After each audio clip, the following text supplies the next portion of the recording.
This is going to be a big shock deliberately to many of you, most of you, pretty much everybody who ever comes and works with me, is that following a math scheme is not going to teach your children maths. In fact, your children are going to fail.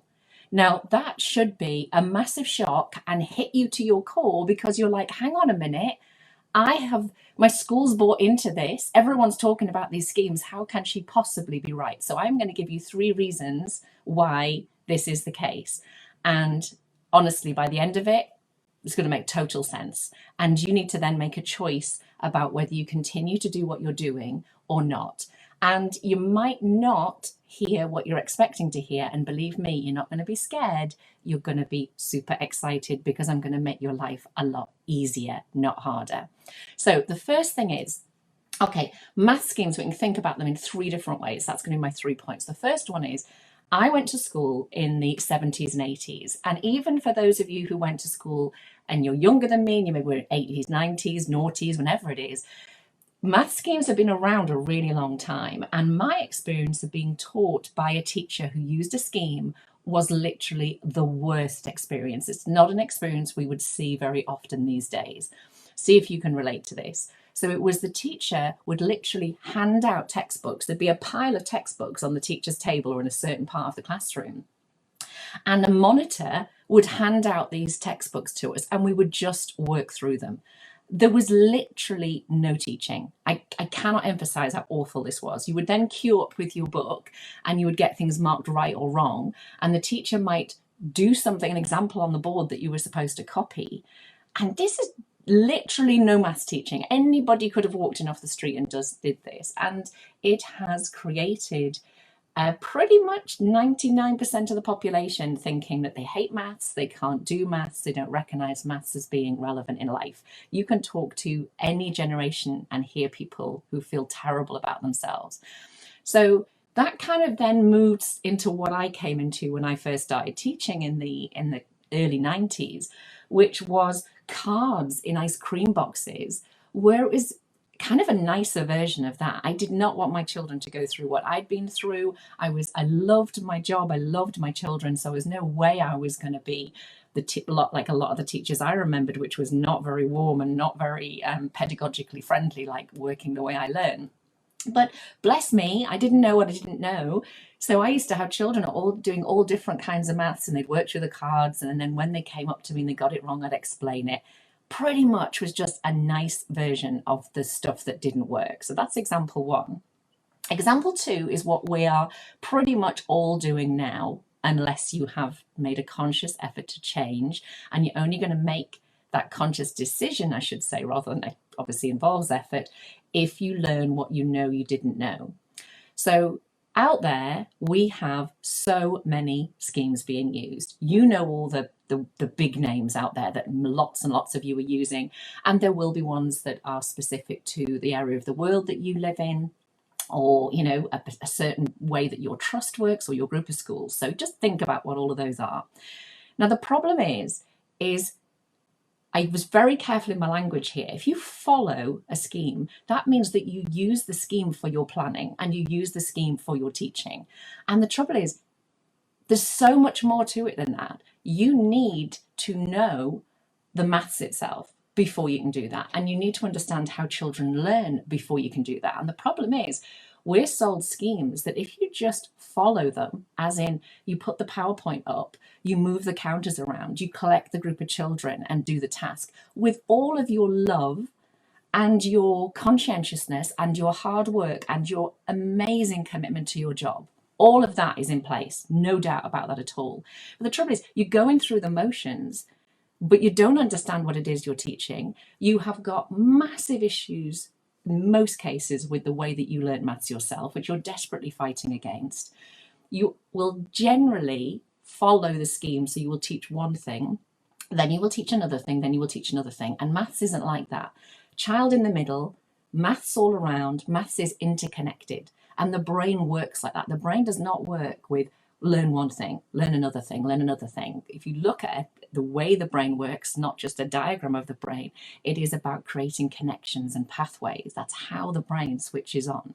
That's why when I say things to you, like hopefully today, I say things to you and you go, oh my goodness, I can relate to that. And you pay attention because I'm creating a connection in your brain.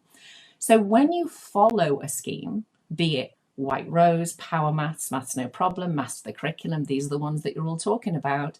When you go on a Facebook group and say, anybody got any ideas about this? Anybody share their planning? Stop. What you are doing is focusing on the what. You are saying, give me the ideas to teach the maths, but you're not saying, I need to understand the maths first myself. And that scares us because our prior experience at school makes you think you can't learn the maths. So we're in this like, oh my goodness, this horrible washing machine cycle. The truth is, you're a human being and you can learn maths really well because you're highly mathematical, but you need to be taught it in the way that makes sense to you. You need it to be connected. So you, as the practitioner, need to experience that yourself first before you can become a walking, talking version of that with your children. I know that's going to make sense to you. You will know when you're interested in when someone's talking or not. You will know when you think, this person gets me, this person's listening to me, this person respects me. And the only way you can ever do that is when you know people and you listen to what it is they're interested in and they're talking about and what's relevant to them. And that is one of the main jobs for us as a teacher, as a practitioner, is that you need to know your children deeply. So you take your confidence and knowledge, which for most of us in maths, your knowledge is wrong or mass is missing from it. And I can say that 100% because that was exactly where I was. And I kind of knew that I didn't feel I was very good at maths and I didn't want to learn it. So of course, to go along with that, I wouldn't have great knowledge. And when I changed I think I can learn this, I suddenly became aware that even the stuff I thought I knew, it turned out I wasn't very good at. But that's not a problem. I've got to think about why. And that's because I wasn't taught well. Can I learn it? Yes, I can. Every single person that comes to work with us at EY Maths, many of whom 20, 30 years in teaching or more, senior leaders, highly capable, successful teachers will say, oh my goodness, I didn't know what I didn't know. And when I put that tool that you've just given me in my toolbox and I went into school the next day or into my provision the next day and I did it like that, suddenly the children paid attention. Suddenly the children knew. Suddenly in their play they were doing it. And it's like, yeah, you tweaked this tiny little thing, but because you changed what you understood. So that takes me to my third point. So just before I get to the third point, I'm going to recap. Number one, the 70s and 80s and before, literally piles of textbooks handed out, the worst form of maths teaching, creating some of the biggest fears in the adult population and massive economic damage as a result. The second version, when I started teaching in the 90s, me doing a nice version of exactly that, but me not realizing because that's what had been done to me. So I was just trying to be a nicer teacher in terms of handing out the stuff. Workbooks, worksheets, you name it. Second version, where we are now, is actually still closer to that horrendous practice in the 60s, 70s, 80s, and 90s.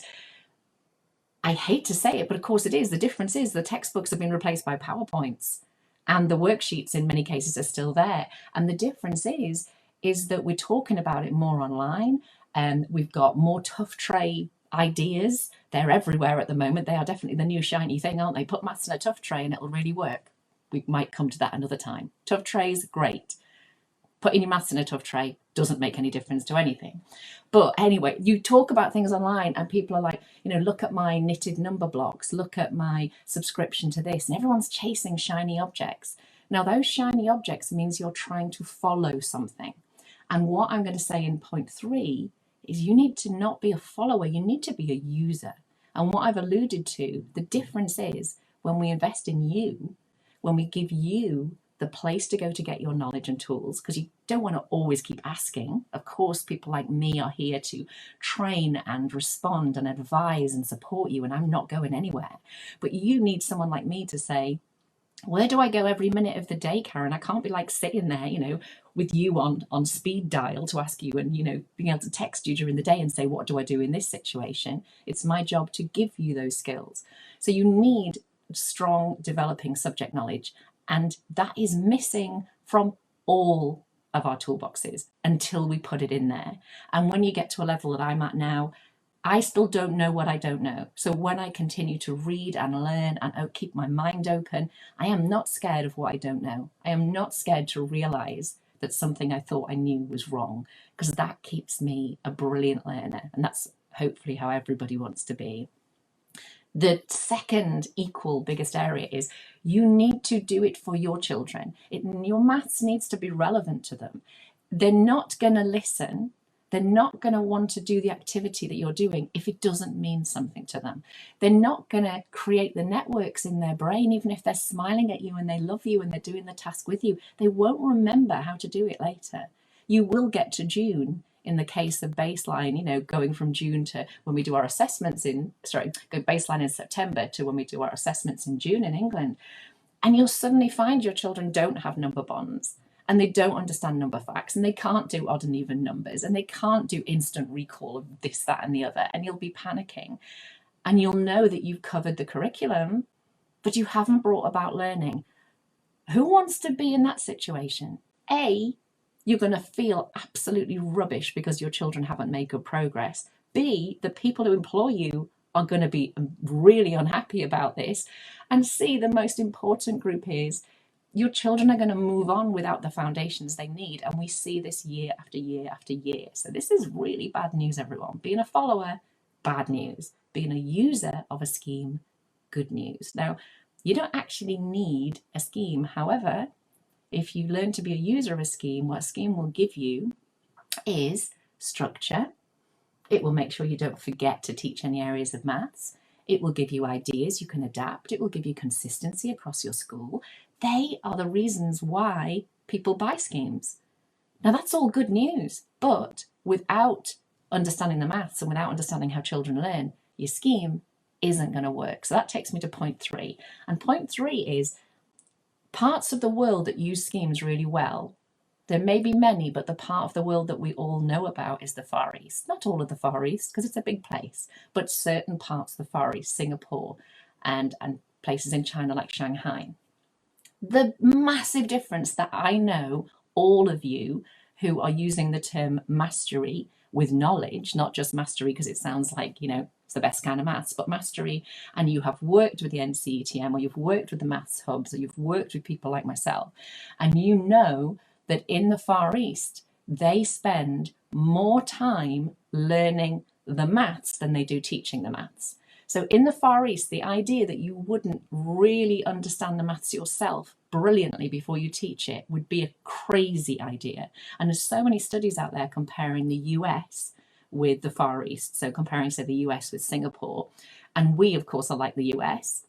So we've got teachers in the US being given mathematics to do and they can't do it, or they come out with 10 different explanations of what something means. So someone might say, for example, how many sides does a circle have? That was a question that came up before Christmas.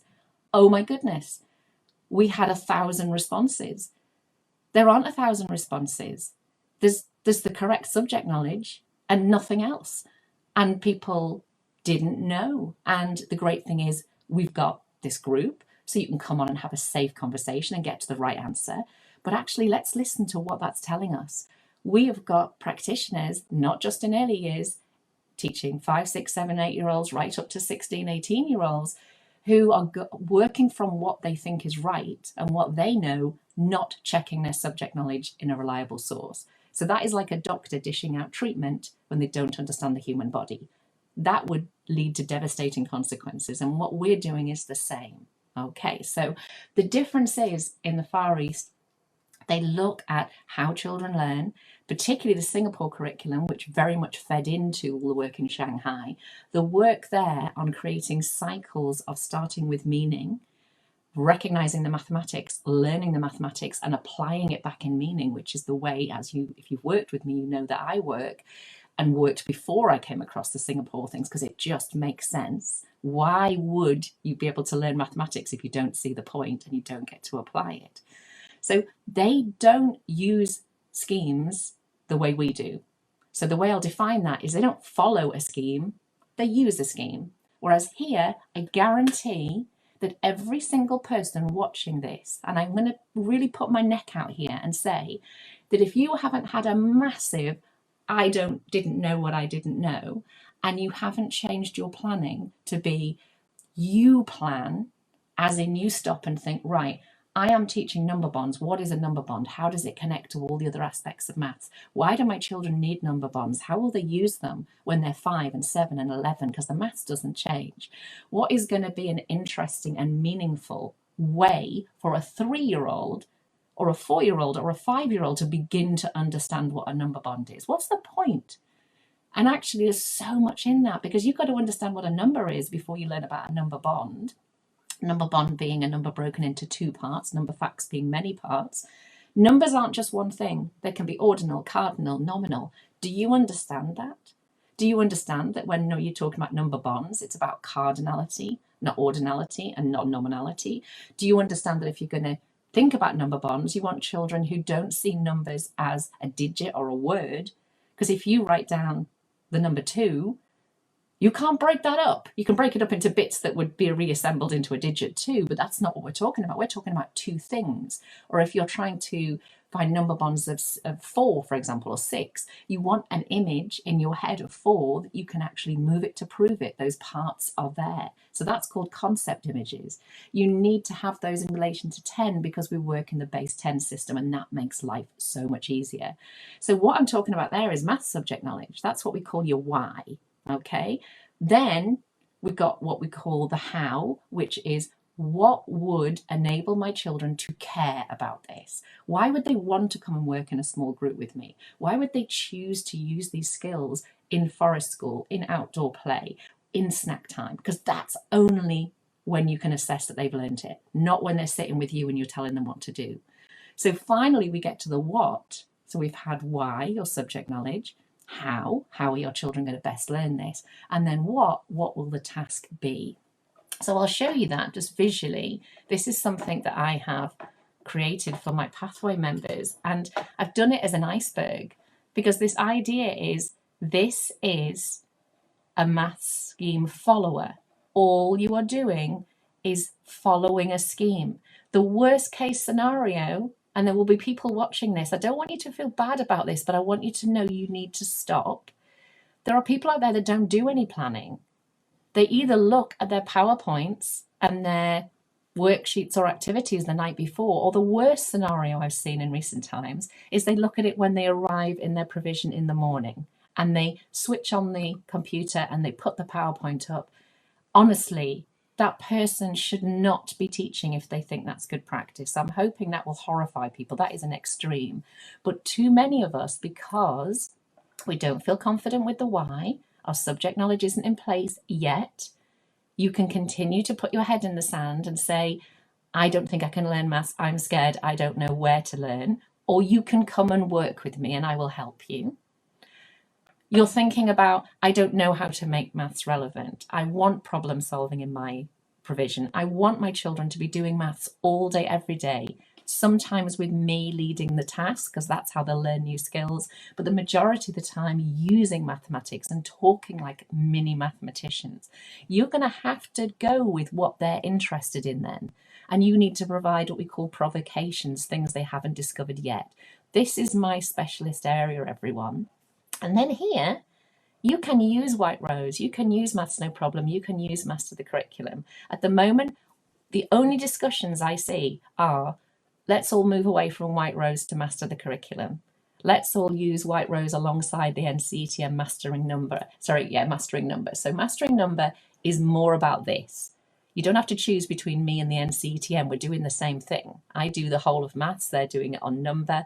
But if you are somebody who's saying White Rose, Master the Curriculum, White Rose, stop, because you are literally tying yourself up in knots. Buying more schemes won't solve the problem. Investing in yourself will. So one last analogy. Have you ever tried to lose weight? How many people, particularly in January, just jump from diet to diet to diet? From fad, they buy books, they join classes, we see it all the time. That's why the diet industry is one of the most lucrative industries on the planet, because people just are followers of diets and followers of approaches. People who say, how does the human body work? What is the problem that's going on with my diet? What does my body need? And not just anybody, your body. And they take the time to learn about what's causing your weight issues, which everybody faces at some point, and some people struggle with far more than others. What does it look like for me? How am I going to change what I eat? How am I going to change what I cook? Not for everybody, for me. So all of this will then mean you choose the right diet plan for you, and you're much more likely to follow it. Does that make sense, everyone? You have an inclination as a human being to want to do the quickest, easiest, shiniest silver bullet way. That's this. If you're after shiny silver bullets, go for it, but it doesn't work. If you want what you're doing to work, you have to have the subject knowledge and you have to understand how to teach it.